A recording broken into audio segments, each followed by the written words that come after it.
Hello viewers, অচেতনতার free coaching চ্যানেলে তোমাদের সকলকে স্বাগত জানাই। আজকের ভিডিওটিতে তোমরা যারা কলকাতা বিশ্ববিদ্যালয় বি ইতিহাস অনার্সে বা পাশে সেকেন্ড সেমিস্টারে পড়ছো, তোমাদের যে ডিএসসিসি 2 বা এমডিসি 2 পেপারটি রয়েছে, প্রাচীন বিশ্বের সভ্যতার সমাজ ও সংস্কৃতির বিবর্তন, এই পেপারটির একটি গুরুত্বপূর্ণ প্রশ্ন প্রাচীন রোমের ব্যবসা বাণিজ্য। এই প্রশ্নটি নিয়ে বিস্তারিত আলোচনা করব। আলোচনা শেষে এর উত্তরটি তোমাদের সামনে আমি প্রোভাইড করব। সে প্রসঙ্গে যাওয়ার আগে এটা বলবো, এই পেপারের সিলেবাস, সাজেশন এবং সাজেশন ধরে একাধিক প্রশ্নের উত্তর আমি ইতিপূর্বে আমার চ্যানেলে আপলোড করেছি। তোমরা সেই ভিডিওগুলো দেখে নিও, তার লিঙ্ক দেওয়া থাকবে এই ভিডিও ডেসক্রিপশন বক্সে। তাই তোমরা এখনো যারা আমার চ্যানেলকে সাবস্ক্রাইব করোনি, তোমরা অবশ্যই চ্যানেলকে সাবস্ক্রাইব করে চ্যানেলের পাশে থাকবে, আমাকে উৎসাহিত করবে যাতে তোমাদের ক্লাস রিলেটেড নিত্য নতুন ভিডিও ক্লাস আমি তোমাদেরকে দিতে পারি। এছাড়া এই তোমরা তোমাদের বন্ধুদের কাছে শেয়ার করবে, তোমাদের মতামত নিচে কমেন্ট সেকশনে কমেন্ট করে জানাবে এবং ভিডিওগুলি ভালো লাগলে অবশ্যই একটি লাইক করবে। তো চলো শুরু করা যাক। আজকের ক্লাসের মূল আলোচনার বিষয় কি আমরা একবার বোর্ডে দেখে নেব। দেখো, দেওয়া আছে সিইউ বিএ হিস্ট্রি অনার্স বা পাস সেকেন্ড সেম ডিএসসিসি 2 অনার্সের ক্ষেত্রে এবং পাশের ক্ষেত্রে এমডিসি 2, এই পেপারের একটি প্রশ্ন প্রাচীন রোমের ব্যবসা বাণিজ্য, 5 নম্বরের প্রশ্ন। তা এর আগে আমরা একটা প্রশ্ন নিয়ে ক্লাস করেছিলাম, সেটি হচ্ছে রোমের কৃষি অর্থনীতি। রোমের কৃষি অর্থনীতিতে আমরা দেখেছি যে বৃহৎ জমিগুলোকে একত্রিত করে একটা জমিদারি ব্যবস্থা, যাকে আমরা বলি ল্যাটিভান্ডিয়া, এই ল্যাটিভান্ডিয়া কিন্তু তৈরি হয়েছিল রোমে। একাধিক ল্যাটিভান্ডিয়া ছিল, উর্বর কৃষি জমিগুলিকে অভিজাতরা দখল করে সেই জায়গায় তারা একটা জমিদারি বা একটা সামন্ত প্রথার প্রবর্তন করে এবং সেখানে দাস শ্রমিকদের দিয়ে তারা সেই সব চাষবাস করাতেন। এবং রোমের কৃষি অর্থনীতি দাঁড়িয়েছিল এই দাস শ্রমের উপর ভিত্তি করে। দাস বলতে গেলে সস্তা দরের শ্রম বা সস্তা দামের যারা দাস ছিল তাদেরকে দিয়েই কিন্তু এই সব চাষবাসগুলি করানো হতো।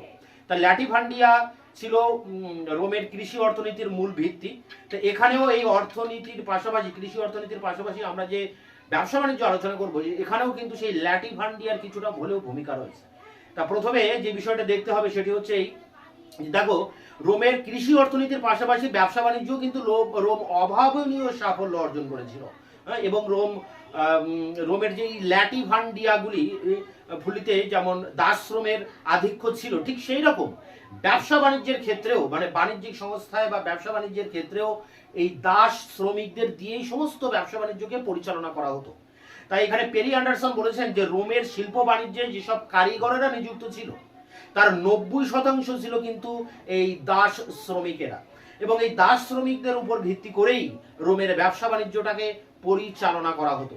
তা এরপরে দেখা যাচ্ছে যে এই দাসেরদের যে শ্রম, সেই শ্রমের উপর ভিত্তি করে বিভিন্ন জায়গায় বিনিময় ব্যবস্থা গড়ে ওঠে এবং রোমে একাধিক বাজার গড়ে ওঠে, ছোট বড় একাধিক বাজার গড়ে ওঠে এবং রোমে ছিল একাধিক নগর এবং নগরের মধ্যেও নগরের যে ব্যবসা বাণিজ্য, সেই ব্যবসা বাণিজ্য দাসেদের দ্বারা পরিচালিত হতো।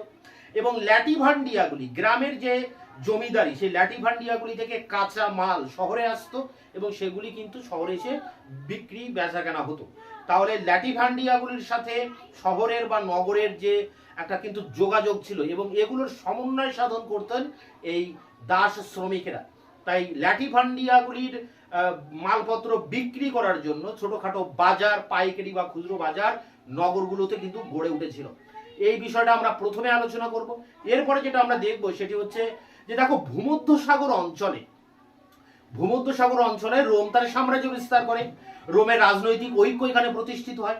ফলে বহির্বিশ্বের সাথে রোমের এই যে ল্যাটিভান্ডিয়াগুলির বহির্বাণিজ্যের একটা পথ কিন্তু খুলে যায় এবং এই ল্যাটিভান্ডিয়াগুলি বহির্বাণিজ্যের দিকে অগ্রসর হতে থাকে। এবং এক্ষেত্রে যে বিভিন্ন কৃষিজাত পণ্য রয়েছে, যেমন খাদ্যশস্য, অলিভ বা মদ, অকৃষিজাত যেসব পণ্য যেমন হচ্ছে বস্ত্র, বিভিন্ন মৃৎপাত্র বা বিভিন্ন ধাতুর দ্রব্য, এগুলি নিয়েই কিন্তু এই ব্যবসা বাণিজ্যের মূল মানে পণ্য, ব্যবসায়িক যে পণ্য আদান প্রদানের যে মেন যে দ্রব্য, সেই দ্রব্যগুলো ছিল এই কৃষিজাত দ্রব্য এবং পাশাপাশি অকৃষিজাত দ্রব্য। এছাড়া প্রচুর পরিমাণে খাদ্যশস্য মানে আমদানি করা হতো, কারণ রোমে কিন্তু খাদ্যশস্যের একটা ঘাটতি ছিল। এর আগে আমরা কৃষি অর্থনীতিতে দেখেছি। সেই খাদ্যশস্য কোথা থেকে আমদানি করা হতো না, সিসিলি, দক্ষিণ ইতালি, সিসিলি থেকে, আফ্রিকা থেকে, স্পেন থেকে গম আমদানি করা হতো। এবং একটা জিনিস আমরা জানি, আমরা প্রাচীন ভারতের ইতিহাসে আমরা দেখেছি যে রোমের সাথে ভারতের কিন্তু একটা বাণিজ্য চলতো। তাহলে প্রাচ্য দেশের সাথে রোমের বাণিজ্য চলতো। কাদের মাধ্যমে বাণিজ্য চলতো? সিরিয়া এবং আলেকজান্দ্রিয়ার বণিকদের মাধ্যমে ভারতের বা প্রাচ্য দেশের সাথে বাণিজ্য চলতো রোমের। হ্যাঁ, এবং ইতালির বণিকেরা এই সিরিয়া এবং আলেকজান্দ্রিয়ার বণিকদের কাছ থেকে ওই পণ্যদ্রব্যগুলো কিনে তারা পশ্চিম ইউরোপের বিভিন্ন শহরে নগরে তারা কিন্তু সাপ্লাই করত। এই বিষয়টা আলোচনা করতে হবে। এছাড়া রোমের যে দাস এবং রূপো, এই দুটো কিন্তু বাণিজ্যের একটা প্রধান মাধ্যম ছিল। রূপো এবং দাস, যে দুটি তারা আল্পস পর্বত, ফ্রান্সের আল্পস পর্বতের তীরবর্তী অঞ্চলে জায়গা থেকে তারা কিন্তু সংগ্রহ করত। এছাড়া আমরা অগাস্টাস সিজারের কথা আমরা জানি, রোমের একজন সম্রাট। তার সময়ে রোমের প্রিন্সিপেট বলে একটি শাসনতন্ত্র চলে। এই সময়ে এই অগাস্টাস সিজার জলপথের উন্নতি করেন, স্থলপথের উন্নতি করেন। এর ফলে কি হয়? এর ফলে নতুন নতুন শিল্প কলকারখানা গড়ে ওঠে, শিল্প উদ্যোগ গড়ে ওঠে। এছাড়া আমরা দেখেছি যে এই সময় মানে এই রোমের এই সমৃদ্ধির যুগে রোমের যে বিভিন্ন বাণিজ্যিক আইন কিন্তু পাশ হয়। এই বাণিজ্যিক আইনের পাশের ফলে ব্যবসায়িক অগ্রগতি বৃদ্ধি পায়। বণিকেরা এই বাণিজ্যিক আইনের সুবিধা নিয়ে তারা সাম্রাজ্যের বিভিন্ন স্থানে তারা পরিভ্রমণ করে পণ্য কেনাবেচা করতেন। ফলে একটা ব্যবসায়িক যে আদান প্রদান, লেনদেন, এগুলো কিন্তু সহজ হয়ে উঠেছিল। আর মুদ্রা, ব্যবসা বাণিজ্য করতে গেলে মুদ্রার প্রয়োজন। তা মুদ্রাটা কেমন ছিল রোমের অর্থনীতিতে? মুদ্রা বলতে গেলে সোনা, রূপো, তামা, ব্রোঞ্জ প্রভৃতি ধাতুর কিন্তু মুদ্রা ছিল। আরেকটি বিশেষ ধরনের মুদ্রা ছিল, তার নামটি দেখো অ্যারিক্যালকাস। অ্যারিক্যালকাসটা কিন্তু এক ধরনের মিশ্র ধাতুর মুদ্রা, তাই অ্যারিক্যালকাস মুদ্রাটাও কিন্তু ছিল। এছাড়া তারা বিভিন্ন জায়গা থেকে তারা জিনিসপত্র আমদানি করতেন, মানে রোমে নিয়ে আসতেন। তা রোমে এই আমদানি বাণিজ্যের প্রধান কেন্দ্র ছিল অস্ট্রিয়া।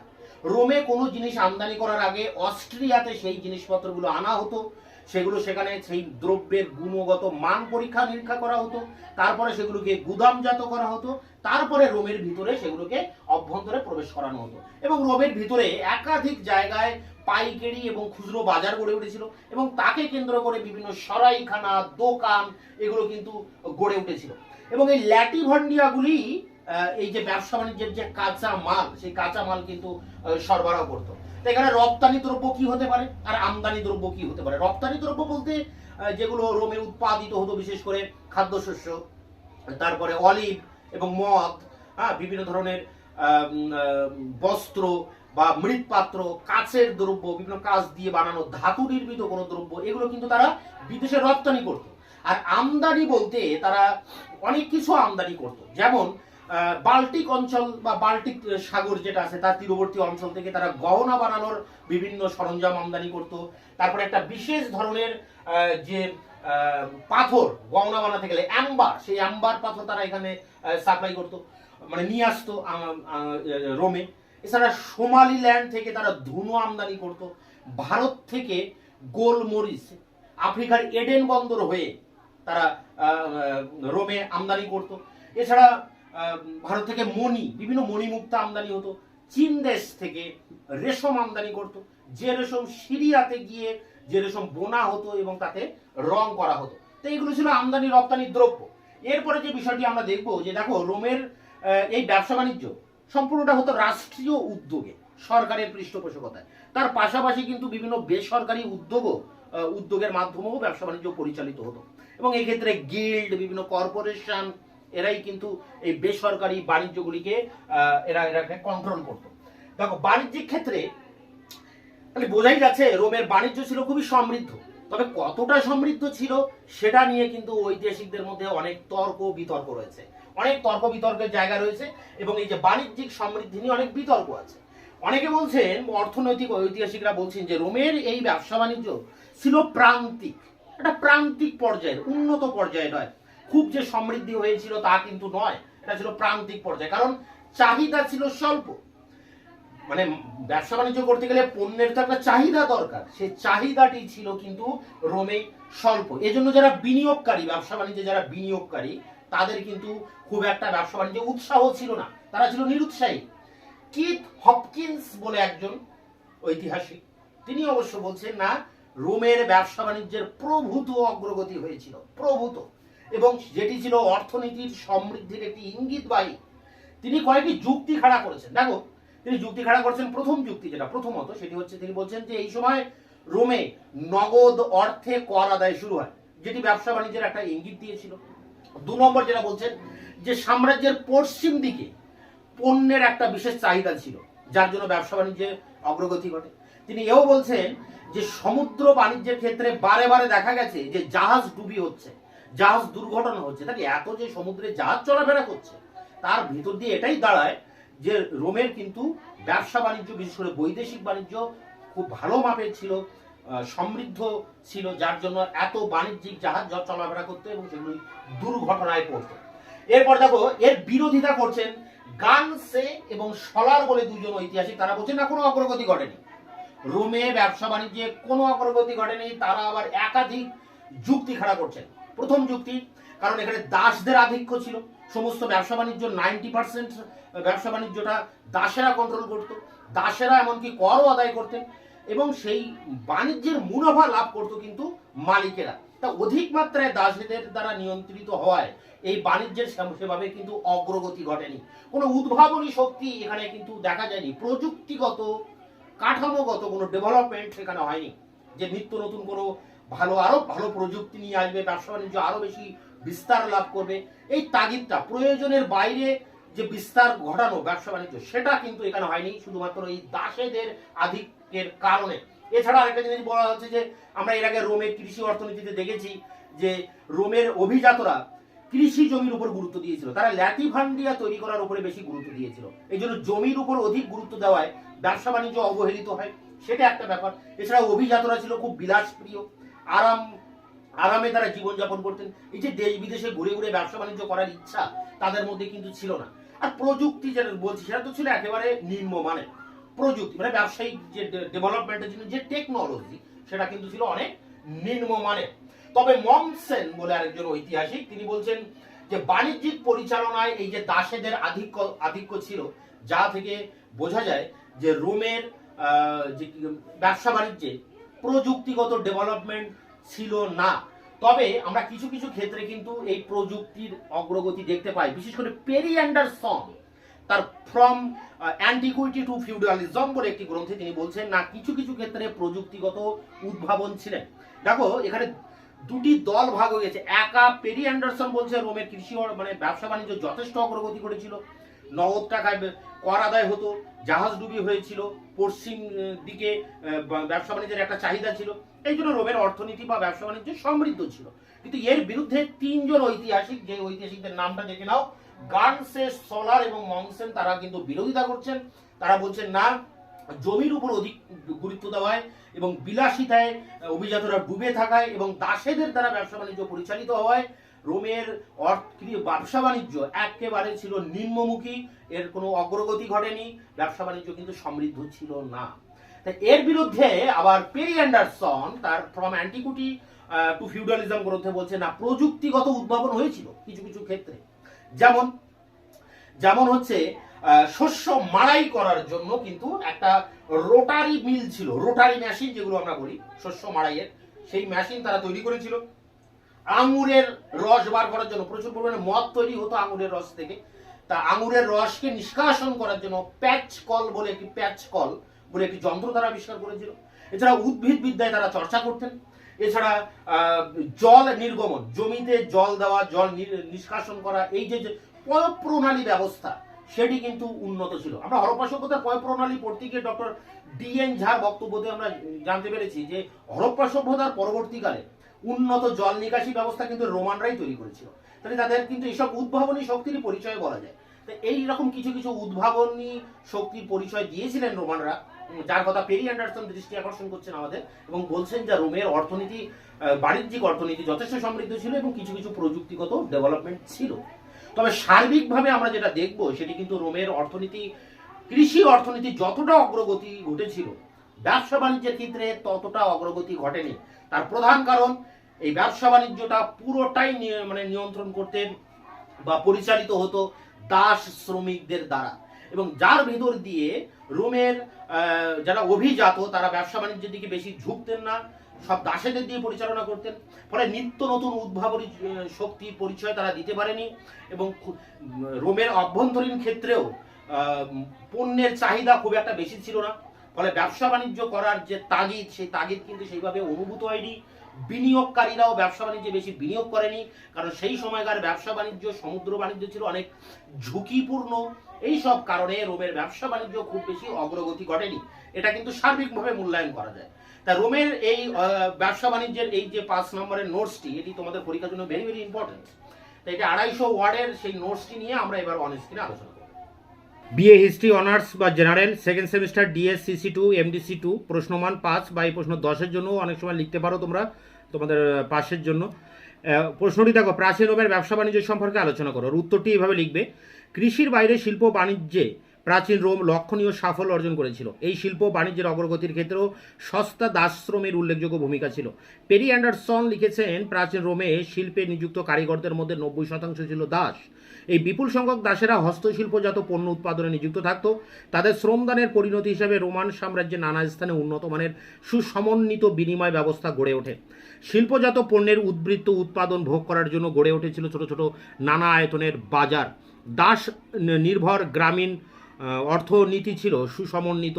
বাণিজ্যিক বিনিময়ও নতুন গড়ে ওঠা নগরগুলির উপর নির্ভরশীল, কারণ দাস ল্যাটিফান্ডিয়াগুলি থেকে উৎপাদিত উদ্বৃত্ত পণ্যের ভোগের প্রধান কেন্দ্র ছিল বাণিজ্য সমৃদ্ধ অঞ্চল ও নগরগুলি।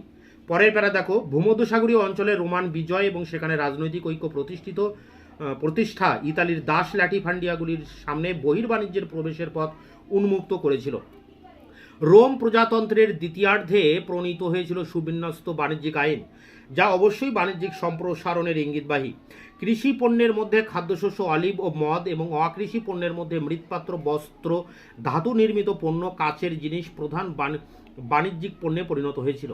বাণিজ্যিক আইনের সুবিধা নিয়ে বণিকরা উপরোক্ত পণ্যগুলি সাম্রাজ্যের নানা প্রান্তে বিক্রি করত। লেভান্থ ও ইতালির মধ্যে পরিচালিত প্রাচ্য বাণিজ্য নিয়ন্ত্রণ করত সিরিয়া এবং আলেকজান্দ্রিয়ার বণিকরা। তারা রোম ও ইতালির পণ্য সরবরাহ করত। আফ্রিকা ও স্পেন হয়ে ইতালির মধ্যে পরিচালিত পাশ্চাত্য বাণিজ্য ছিল ইতালীয় বণিকদের নিয়ন্ত্রণে।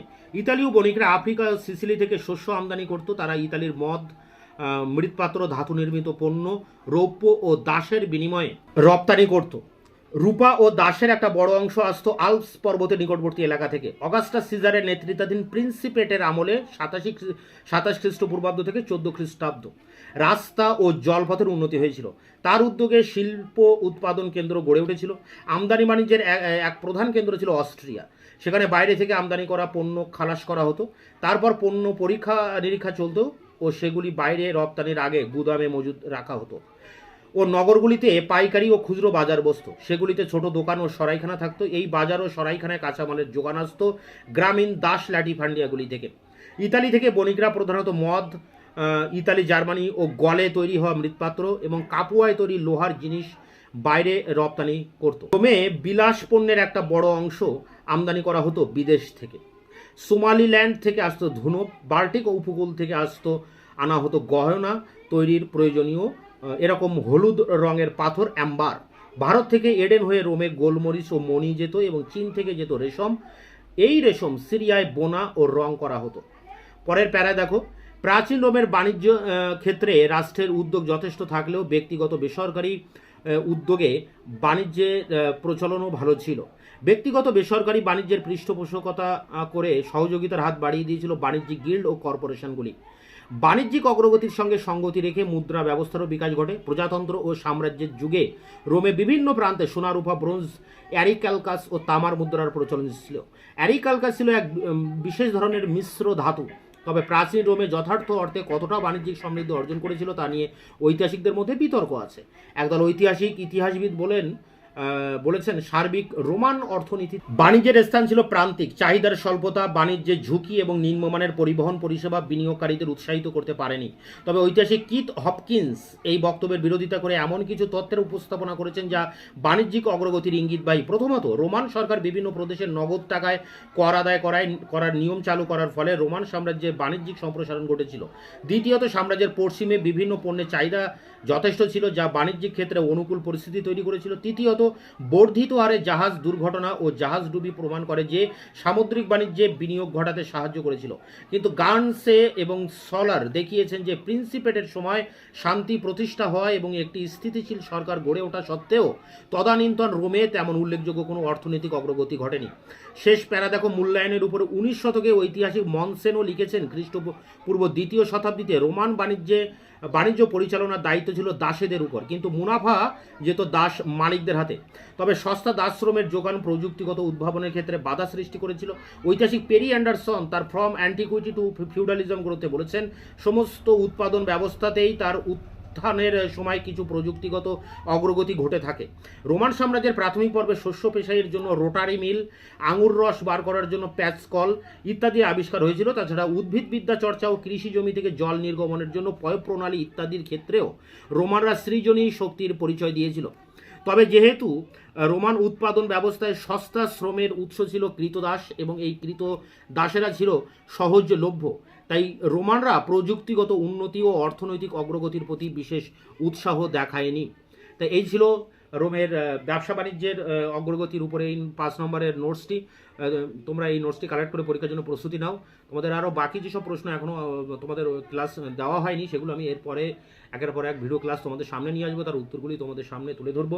তোমরা চ্যানেলকে সাবস্ক্রাইব করে চ্যানেলের পাশে থাকবে, আমাকে উৎসাহিত করবে যাতে নিত্য নতুন তোমাদের ক্লাস রিলেটেড ভিডিও তোমাদের জন্য আনতে পারি। তোমাদের বন্ধুদের কাছে শেয়ার করবে, তোমাদের মতামত যে কমেন্ট সেকশনে কমেন্ট করে জানাবে এবং ভিডিওটি ভালো লাগলে অবশ্যই লাইক করবে।